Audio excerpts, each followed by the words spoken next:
Salam dostlarım, Agent növbəti buraxılışı efirdədir. Bugün ali təhsil uğrunda yarış minlərlə gəncin həyatında ən həyəcanlı mərhələlərdən birinə çevrilib. Yüksək bal toplamaq uğur, aşağı nəticələr isə uğursuzluq və bəzən də böyük məyusluq kimi qarşılanır. Bəs görəsən, doğrudan da yüksək bal toplamaq uğurun zəmanətidirmi? Studiyamızın qonağı karyera üzrə mütəxəssis, təhsil üzrə ekspert Ramin Nuraliyevdir. Salam Ramin bəy, xoş gəlmisiniz. Salam, xoş gördük. Ramin bəy, yüksək bal toplamaq uğurun zəmanətidirmi? Belə deyim, yüksək bal toplamaq bəli, uğurun zəmanətidir. Amma bu uğur davamlı olmalıdır. Əgər yüksək bal toplayıb ali təhsil müəssisəsində oxuya-oxuya hər hansı bir səhlənkarlıq edirsə tələbə, uğurunu davam etdirmirsə, bu uğurun göstəricisi hesab olunmaz. Amma yüksək bal toplayan bir çox tələbə var ki, həqiqətən də öz uğurun darıca karyeranın istiqamətində ciddi addımlarla irəliləyir və bu da həmin əvvəl bal topladığı yüksək nəticənin uğurunun davamı kimi qiymətləndirilə bilər. Yüksək bal toplayıb uğur qazana bilməyən tələbənin bu uğursuzluğudur. Bəli, elə qiymətləndirmək olar. Çünki əgər yüksək bal toplayıb hər hansı bir öz sahəsi üzrə uğurlu addımlarla addımlamırsa, bu artıq onun uğursuzluğu hesab oluna bilər. Çünki bu gün reallıq, əmək bazarı nəyi tələb eləyir? Sadəcə ali təhsil müəssisəsində yüksək bal toplamaq deyil. Bu gün bəlkə də 600-dən yuxarı bal toplayıb, amma əmək bazarına girməkdə çətinlik çəkənlər var. Bu artıq onun uğuru deyil. Artıq uğursuzluğu deməkdir. Amma yüksək bal toplayıb, gələcək karyerası istiqamətində qəbul olduğu ixtisas üzrə müvəffəq olmaq istəyirsə, mütləq və mütləq bu uğurunu davam etdirmək üçün ali təhsil müəssisəsində də öz karyerasını inkişaf etdirməlidir. Bəs Ramin bəy, Azərbaycanda gənclər niyə imtahan nəticəsini həyat məsələsinə çevirirlər? Bilirsiniz, bu gün mən deyərdim ki, imtahan xofu formalaşıb. Valideyn də imtahandan qorxur, müəllim də imtahandan ehtiyat edir, abituriyent də imtahandan ehtiyat edir. Bu xof nədən formalaşır? Bu xof ümumi olaraq bizdə ali təhsil müəssisələrinə qəbul istiqamətində imtahan yönümlülüyü ön plandadır. Baxın, bu gün əgər hər hansı bir valideyn 5-ci sinifdən uşağını repetitor yanına qoyursa və yaxud da hazırlıq kurslarına istiqamətləndirirsə, bu nəyin göstəricisidir? Bu, valideynin gələcək qəbul imtahan qorxusunun göstəricisidir. Bu gün bizdə ali təhsil müəssisələrinə qəbul 5-6 fən üzrə həyata keçirilir. Bu ciddi bir şəkildə çoxdur. Yəni 5-6 fən və təsəvvür eləyin 5-ci sinifdən 11-ci sinifə qədər olan bütün mövzuları əhatə edir. Valideyn istər-istəməz bundan narahatdır. Müəllim də bundan narahatdır, eləcə də abituriyent də bundan narahatdır. 5-ci sinifdən buna hazırlaşmaq yəqin ki, düzgündür. Qətiyyən, əslində 5-ci sinifdən repetitor yanına göndərilməsi uşağın və yaxud da hazırlıq kurslarına istiqamətlənməsi arzu olunan deyil. Uşaq 5-ci, 6-cı sinifdə uşaqlığını da yaşamalıdır.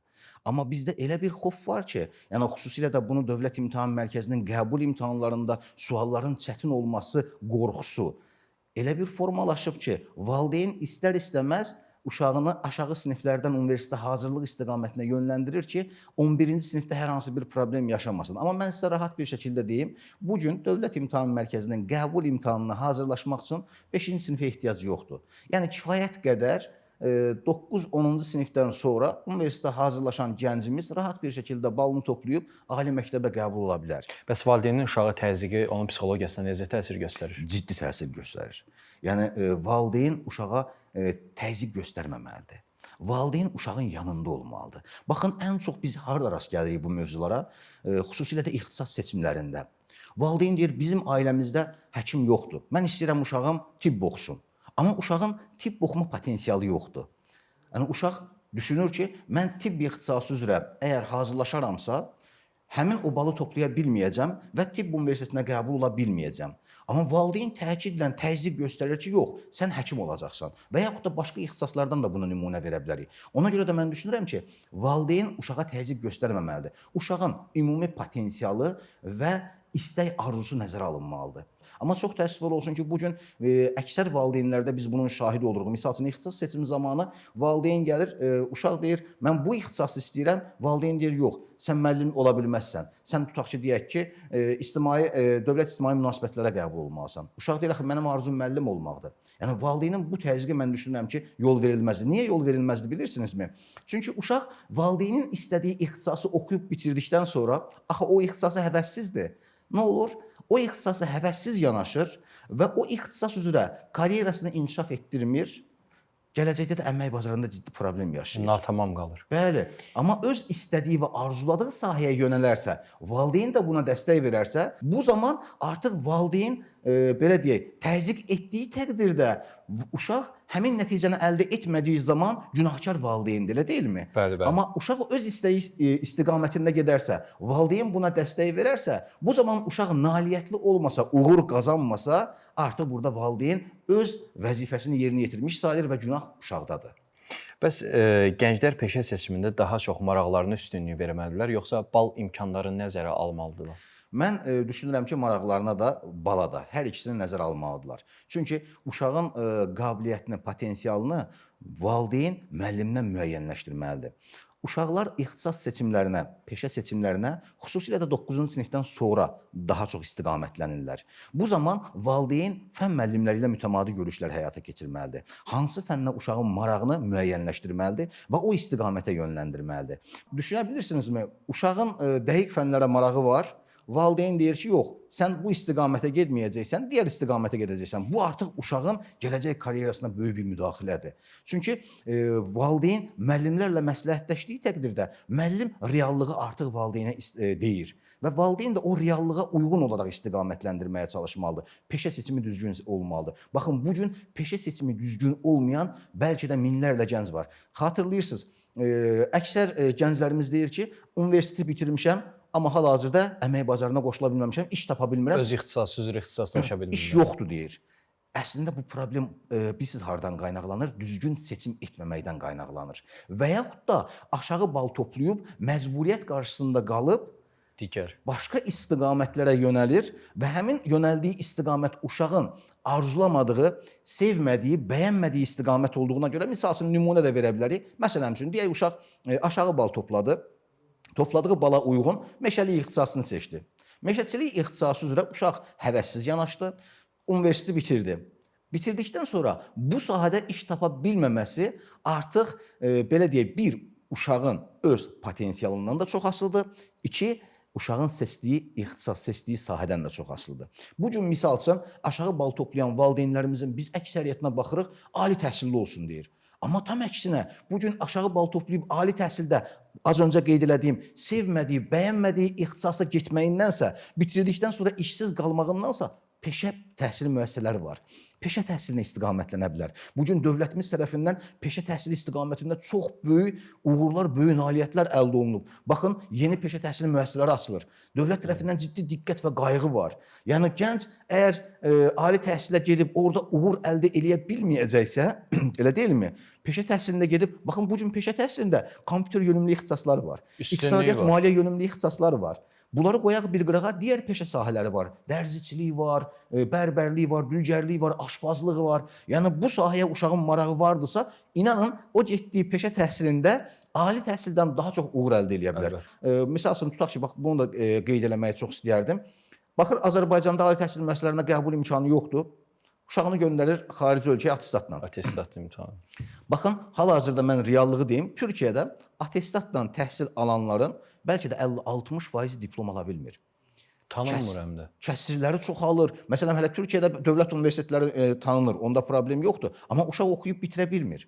Kəsir ardıcan və çünki potensial zəifdir. Elə bir ixtisasa qoyulub ki, orada onu oxuması mümkün deyil. Oxuya bilmədiyi təqdirdə nə olur? Valideynin tökdüyü bu qədər xərc hədər getmiş olur. Amma ora yönəlməkdənsə ölkəmizdə peşə təhsilinə yönləndirərsə, inanın ondan qat-qat aşağı maliyyə xərcləyəcək bəlkə də və uşaq bitirdikdən sonra da hər hansı bir peşənin sahibi olacaq. Ramin bəy, bəs karyera qurmaq istəyən gənclər üçün universitet diplomu nə qədər önəmlidir? Cənab Prezidentimizin çox gözəl bir sözü var. Deyir, diplom əmək bazarına çıxmaq üçün bir vasitədir. Ali təhsil müəssisəsindən 4 il oxuyub diplom almayan, tutaq deyək ki, mən diplomum var, sizin diplomunuz yoxdur, amma sizin istedadınız, belə deyək, potensialınız məndən daha yüksəkdir. Baxın bu gün bir çox proqramlar var ki, həmin proqramlar vasitəsilə beynəlxalq proqramlardan mən söhbət edirəm. Həmin proqramlar vasitəsilə sertifikat əldə edən gənclər əmək bazarına rahat qoşula bilir və dünya beynəlxalq təcrübəni ifadə etməyə çalışıram. Dünya bunu qəbul edir. Dünyanın müxtəlif ölkələrində həmin sertifikatdan gedib iş imkanı əldə edə bilirsiniz. Yəni diplom bir vasitədir. Əsas olan həmin ixtisas üzrə, sahə üzrə özünü təkmilləşdirməkdir. Bu gün gəlin etiraf eləyək, əlində diplomu olan nə qədər gəncimiz var, iş axtarırlar, iş tapa bilmirlər. Düzdür deyil. Demək ki, diplom vasitədir. Hər diplomu olan iş tapacaq deyə bir anlayış yoxdur. Bu gün biz kapitalizm cəmiyyətində yaşayırıq. Bu gün diplomum oldu, birbaşa mən əmək bazarına qoşulacağam, işləyəcəm, dövlət mənə iş verəcək anlayışı yoxdur. Bu gün dövlət qurumlarında da, özəl sektorda da ən yaxşı öz ixtisası üzrə potensiallı gənclər axtarılır və potensiallı gənclər işlə təmin olunur. Əgər sən universitet oxuduğun zaman təcrübə proqramlarında iştirak eləmisənsə, öz ixtisasın üzrə müəyyən bilik və bacarıqlara mənsubsansa, sən dövlət qurumlarında da bilirsiniz, dövlət qulluğu imtahanı ilə dövlət qurumlarında işə qəbul var. Dövlət qurumlarında da dövlət qulluğu imtahanına iştirak edəcəksən, müvəffəq olacaqsan və müsahibə mərhələsindən uğurla keçdikdən sonra əmək bazarına qoşulacaqsan. Düzdür deyil. Bununla yanaşı özəl sektorda da həmçinin. Özəl sektorda işə götürən nə istəyər? İşə götürdüyü namizədin, bəli, həmin sahə üzrə bilik və bacarığının yaxşı olmasını istəyər və buna görə də müsahibə mərhələsi həyata keçirir, elə deyilmi? Amma çox vaxtda iş təcrübəsi tələb edirlər. Burada belə bir nüans var. Mən xüsusilə də bunu qeyd eləmək istəyərdim. Bizim ali təhsil müəssisələrində təcrübə proqramları biraz arzu olunan səviyyədə deyil. Bir çoxunda. Bəzilərində, yəni həqiqətən də var. Misal üçün biz Qarabağ Universitetinə getdik, Elm və Təhsil Nazirliyinin təşəbbüsü ilə. Qarabağ Universitetində gənclər, baxın, tibb ixtisası yeni açılıb orada bilirsiniz, keçən il açıldı. Birinci kursdan gənclər təcrübə proqramlarına qoşulublar. Birinci kursdan gənclər artıq praktiki olaraq nəzəri bilikləri praktiki biliklərlə möhkəmləndirirlər. Avropada ümumi təhsil müddətinin 1/3 praktikaya həsr olunur. Əgər 4 ildirsə, il yarımı gəncin, tələbənin praktikada keçir. Amma bizdə çox təəssüflər olsun ki, bu acı həqiqətdir. Ali təhsil müəssisələrimizin bəzilərində çıxmaq şərti ilə təcrübə proqramları çox zəifdir. Praktika həddən artıq zəifdir. Və bu da istər-istəməz gələcəkdə uşaq ali təhsil müəssisəsini bitirdikdən sonra əmək bazarına qoşulmaq üçün işə götürənlər tərəfindən o çox da yüksək qiymətləndirilmir. İşə götürən anında təcrübə tələb edir. Əslində bu anlayış da yanlış bir anlayışdır. Amma gənc nə edə bilər? Universitet oxuduğu təqdirdə çox gözəl bizim istər dövlət qurumlarında olsun, istər özəl sektorda olsun, təcrübə proqramları olur. Misal asan xidmətdə və yaxud da digər qurumlarda gənc ixtisasına uyğun gedib mütləq təcrübə keçməlidir, könüllü olmalıdır. Könüllülük prinsipi əsasında öz ixtisası üzrə müəyyən fəaliyyət keçdiyi təqdirdə həmin fəaliyyəti və yaxud da o həmin qurumdan aldığı sertifikatını işə götürənə təqdim edə bilər. Yəni mən bu sahədə misal üçün hüquqşünaslığı bitirmişsə, gözləməməlidir universitet 4-cü kursda məni hər hansı bir məhkəməyə praktikaya göndərəcək. Özü 2-ci kursdan sonra artıq özəl sektora, hüquq şirkətlərinə və yaxud da dövlət qurumlarının hüquq departamentlərinə müraciət etməlidir. Könüllülük prinsipi. Müraciət edib könüllü olaraq orada fəaliyyət göstərməlidir. İnanın mən sizə rahat bir şəkildə deyirəm, bir il, il yarım əgər uşaq həmin yerlərdə dövlət qurumunda hər semestr müxtəlif qurumlarda təcrübə keçərsə, bu onun gələcəkdə işə düzəlməsinə çox böyük töhfə olacaq. Çox sağ olun Ramin bəy. Sizlər sağ olun. Yüksək bal toplayan gənclərimizlə abituriyentin bir gününü çəkdik.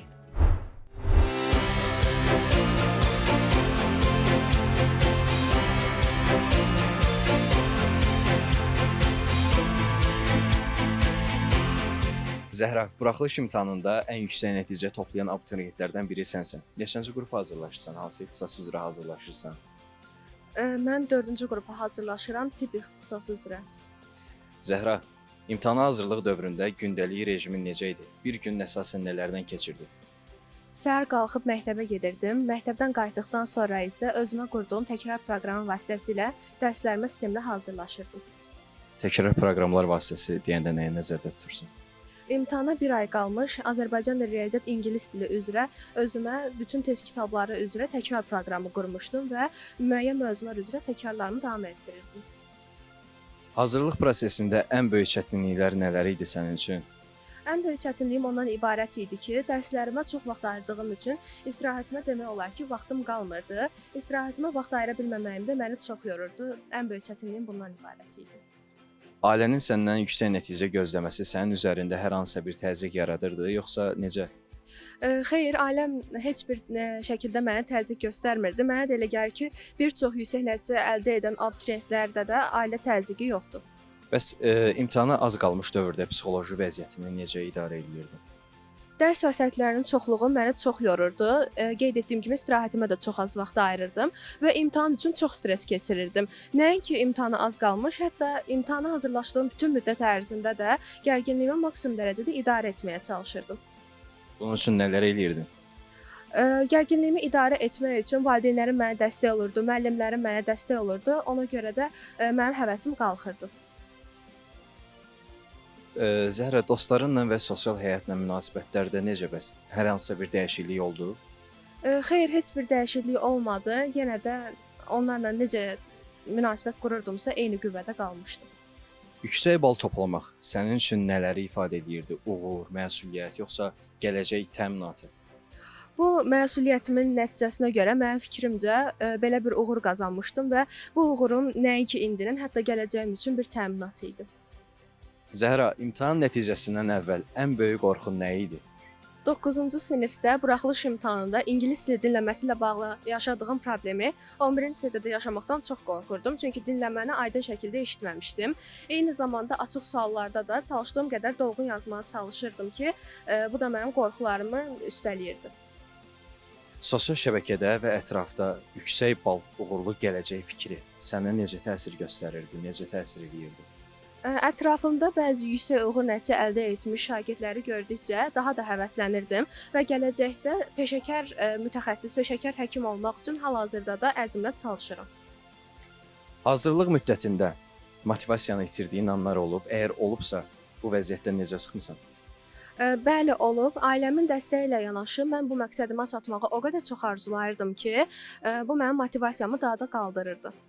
Zəhra, səncə şagirdlərə ən çox ailə təzyiq eləyir, yoxsa cəmiyyətin onlardan gözləntiləri? Şəxsən mənim fikrimcə cəmiyyətin ondan gözləntiləri, amma mən hazırlaşdığım müddətdə çəkdiyim əziyyətləri gözdən keçirərkən bu təzyiqlərin heç biri məni yolumdan döndərə bilmədi. Zəhra, hazırlıq prosesində ən böyük çətinliyin nə idi? Hazırlıq müddətində istirahətimə, hobilərimə heç cürə vaxt ayıra bilmədiyim üçün hər halda ki, onu deyərdim. Rafiq, yüksək bal toplayan abituriyentlərdən biri sənsən. Neçənci ixtisas qrupuna hazırlaşırsan, hansı ixtisas üzrə hazırlaşırsan və gələcək hədəflərin nələrdir? Birinci ixtisas qrupu üzrə hazırlaşıram, informatika alt qrupu üzrə. Gələcək hədəfim bakalavr təhsilini Azərbaycanda almaqdır. İnformasiya təhlükəsizliyi ixtisası üzrə. İrəliyən illərdə magistratura təhsilimi xaricdə davam etdirmək istəyirəm. Hazırlıq prosesində gündəlik rejimin necə idi? Bir günün nələrdən keçirdi? Səhər yuxudan dururdum, hazırlaşıb məktəbə gedirdim, artısa saat 8-də və s.